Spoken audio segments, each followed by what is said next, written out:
11 chapter पढ़ते हैं और हम यीशु मसीह के बारे में और उसके जीवन के बारे में और जानते हैं। वो यीशु मसीह जी जिसका स्वर्ग सिंहासन और पृथ्वी पांव रखने की चौकी है। वो यीशु मसीह जी जो प्रभुओं का प्रभु है, जो राजाओं का राजा है, जिसने अपना सिंहासन छोड़कर हमारे बीच में आया, हम लोगों के बीच में रहा और एक आम जिंदगी जी। और उसने इस जगत में आकर बड़े बड़े चिन्ह और चमत्कार किए। उसने मुर्दा लाजर को जिंदा किया, उसने जन्म के अंधे को आंखें दी, उसने कोढ़ी शुद्ध किए, उसने एक औरत थी जिसके 12 साल से लहू आ रहा था, उसको चंगाई दी। उसने हर तरीके के नाना प्रकार की बीमारियों से चंगा किया। सो आइए उस परमेश्वर के बारे में हम जानते हैं जो सर्वशक्तिमान है, जो जीवन की रोटी है, जो जिंदगी का जल है, जो सच, जीवन और मार्ग है, जिसके बिना हम पिता तक नहीं पहुंच सकते। उस यीशु मसीह जी का तहे दिल से शुक्रिया अदा करते हैं जिसने हमें पिता से मिलवाया, जिसने वो सारी दूरियों को ख़त्म कर दिया और हमें पिता से मिलवा दिया। क्योंकि वचन में लिखा है, तो मेरे बिना पिता तक नहीं पहुंच सकते। हम यीशु मसीह के बिना पिता तक नहीं पहुंच सकते। सो आइए उस यीशु मसीह के बारे में और जानते हैं उसके जीवन के बारे में। लाजर की मृत्यु। मरियम और उसकी बहन मार्था के गांव बैतनिय्याह का लाजर नामक एक मनुष्य बीमार था। यह वही मरियम थी जिसने प्रभु पर इत्र डालकर उसके पाँव को अपने बालों से पोंछा था। इसी का भाई लाजर बीमार था, अतः उसकी बहनों ने उसे कहला भेजा, हे प्रभु, देख, जिससे तू प्रीति रखता है वह बीमार है। यह सुनकर यीशु ने कहा, यह बीमारी मृत्यु की नहीं, परंतु परमेश्वर की महिमा के लिए है, कि उसके द्वारा परमेश्वर के पुत्र की महिमा हो। यीशु मार्था और उसकी बहन और लाजर से प्रेम रखता था। फिर भी जब उसने सुना कि वह बीमार है, तो जिस स्थान पर वह था वहाँ 2 दिन और ठहर गया। इसके बाद उसने चेलों से कहा, आओ हम फिर यहूदिया को चले। चेलों ने उससे कहा, हे रब्बी, अभी तो यहूदी तुझ पर पथराव करना चाहते थे, और क्या तू फिर भी वहीं जाता है? यीशु ने उत्तर दिया, क्या दिन के 12 घंटे नहीं होते? यदि कोई दिन में चले तो ठोकर नहीं खाता, क्योंकि इस जगत का उजियाला देखता है, परंतु यदि कोई रात में चले तो ठोकर खाता है, क्योंकि उसमें प्रकाश नहीं। उसने ये बातें कही। इसके बाद उनसे कहने लगा, हमारा मित्र लाजर सो गया है, परंतु मैं उसे जगाने जाता हूँ। तब चेलों ने उससे कहा, हे प्रभु, यदि वह सो गया है तो स्वस्थ हो जाएगा। यीशु ने तो उसकी मृत्यु के विषय में कहा, परंतु वे समझे कि उसने नींद से सो जाने के विषय में कहा। तब यीशु ने उनसे साफ साफ कह दिया, लाजर मर गया है, और मैं तुम्हारे कारण आनंदित हूँ कि मैं वहाँ ना था, जिससे तुम विश्वास करो। परंतु अब आओ हम उसके पास चले। तब थोमा ने, जो दिदुमुस कहलाता है, अपने साथी चेलों से कहा, आओ हम भी उसके साथ मरने को चले। यीशु पुनरुत्थान और जीवन। वहाँ पहुँचने पर यीशु को यह मालूम हुआ कि लाजर को कब्र में रखे 4 दिन हो चुके हैं। बैतनिय्याह यरूशलेम के समीप कोई 2 मील की दूरी पर था।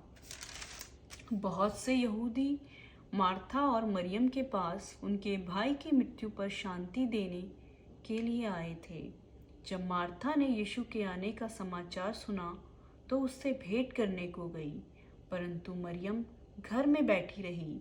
मार्था ने यीशु से कहा, हे प्रभु, यदि तू यहाँ होता तो मेरा भाई कदापि ना मरता। और अब भी मैं जानती हूँ कि जो कुछ परमेश्वर से मांगेंगे परमेश्वर तुझे देगा। यीशु ने उससे कहा, तेरा भाई फिर जी उठेगा। मार्था ने उससे कहा, मैं जानती हूँ कि अंतिम दिन में पुनरुत्थान के समय वह जी उठेगा। यीशु ने उससे कहा, पुनरुत्थान और जीवन मैं ही हूँ। जो कोई मुझ पर विश्वास करता है वह यदि मर भी जाए तो भी जिएगा, और जो कोई जीवित है और मुझ पर विश्वास करता है वह अनंत काल तक ना मरेगा। क्या तू इस बात पर विश्वास करती है? उसने उससे कहा, हाँ हे प्रभु, मैं विश्वास करती हूँ कि परमेश्वर का पुत्र मसीह जो जगत में आने वाला था वह तू ही है। यीशु रोया। यह कहकर वह चली गई और अपनी बहन मरियम को बुलाकर चुपके से कहा, गुरु यही है और तुझे बुलाता है। यह सुनते ही वह तुरंत उठकर उसके पास आई।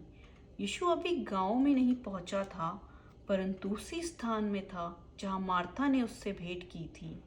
तब जो यहूदी उसके साथ घर में थे और उसे शांति दे रहे थे, यह देखकर कि मरियम तुरंत उठकर बाहर गई और यह समझे कि वह कब्र पर रोने को जाती है, तो उसके पीछे हो लिए।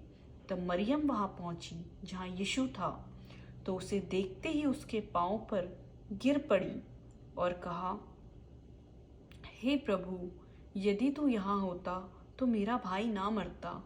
तब यीशु ने उसको और उन यहूदियों को जो उसके साथ आए थे रोते हुए देखा, तो आत्मा में बहुत ही उदास और व्याकुल हुआ और कहा, तुमने उसे कहाँ रखा है? उन्होंने उससे कहा, हे प्रभु, चलकर देख ले। यीशु रोया। तब यहूदी कहने लगे, देखो यह उससे कितना प्रेम रखता था। परंतु उनमें से कुछ ने कहा, क्या यह जिसने अंधे की आंखें खोली यह भी ना कर सका कि यह मनुष्य ना मरता? लाजर का जिलाया जाना। यीशु मन में फिर बहुत ही उदास होकर कब्र पर आया। वह एक गुफा थी और एक पत्थर उस पर रखा था। यीशु ने कहा, पत्थर हटाओ। उस मरे हुए की बहन मार्था उससे कहने लगी, हे प्रभु, उसमें से अब तो दुर्गंध आती है, क्योंकि उसे मरे 4 दिन हो चुके हैं। यीशु ने उससे कहा, क्या मैंने तुझसे नहीं कहा था कि यदि तू विश्वास करेगी तो परमेश्वर की महिमा को देखेगी? तब उन्होंने उस पत्थर को हटाया। यीशु ने आंखें उठाकर कहा, हे पिता, मैं तेरा धन्यवाद करता हूँ कि तूने मेरी सुन ली है।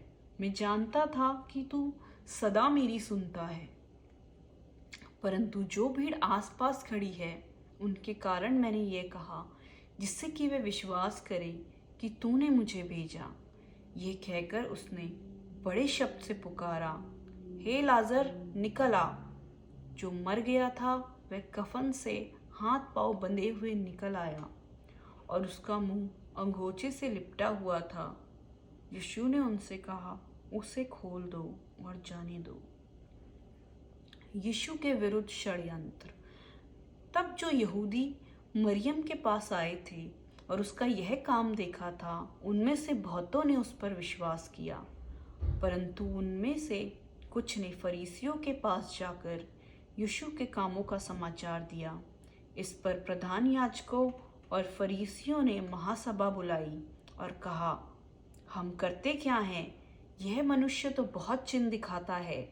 यदि हम उसे यूं ही छोड़ दें तो सब उस पर विश्वास ले आएंगे और रोमी आकर हमारी जगह और जाति दोनों पर अधिकार कर लेंगे। तब उनमें से काइफा नामक एक व्यक्ति ने, जो उस वर्ष का महायाजक था, उनसे कहा, तुम कुछ भी नहीं जानते और न यह समझते हो कि तुम्हारे लिए यह भला है कि हमारे लोगों के लिए एक मनुष्य मरे और सारी जाति नष्ट ना हो। यह बात उसने अपनी ओर से ना कही, परंतु उस वर्ष का महायाजक होकर भविष्यवाणी की कि यीशु उस जाति के लिए मरेगा, और न केवल उस जाति के लिए वरन इसलिए भी कि परमेश्वर की तितर बितर संतानों को एक कर दे। आमीन। अतः उस दिन से वे उसे मार डालने का षड्यंत्र रचने लगे। इसलिए यीशु उस समय से यहूदियों में प्रकट होकर ना फिरा, परंतु वहां से जंगल के निकटवर्ती प्रदेश के इफ्राहीम नामक एक नगर को चला गया और अपने चेलों के साथ वहीं रहने लगा। यहूदियों का फसह पर्व निकट था और बहुत से लोग फसह से पहले देहात से यरूशलेम को गए कि अपने आप को शुद्ध करें। अतः वे यीशु को ढूंढने लगे और मंदिर में खड़े होकर आपस में कहने लगे, तुम क्या सोचते हो? क्या वह पर्व में नहीं आएगा? प्रधान याजकों और फरीसियों ने यह आदेश दे रखा था कि यदि कोई यह जाने कि यीशु कहाँ है तो बताए, ताकि वह उसे पकड़ सके। आमीन। Thank you Jesus, thank you Lord, thank you Jesus, thank you Jesus in पाक और पवित्र वचन के लिए। सच में लॉर्ड, ये वचन हमारे जीवन की रोटी है, हमारे जिंदगी का जल है। इसे खाते रहें, पीते रहें और तुझ में बने रहे, कि तुझसे अलग होकर हम कुछ नहीं कर सकते। तुम्हारी दाखलता है, हम तेरी डाली हैं। जो तुझ में बना रहता है वो बहुत सारा फल लेकर आता है।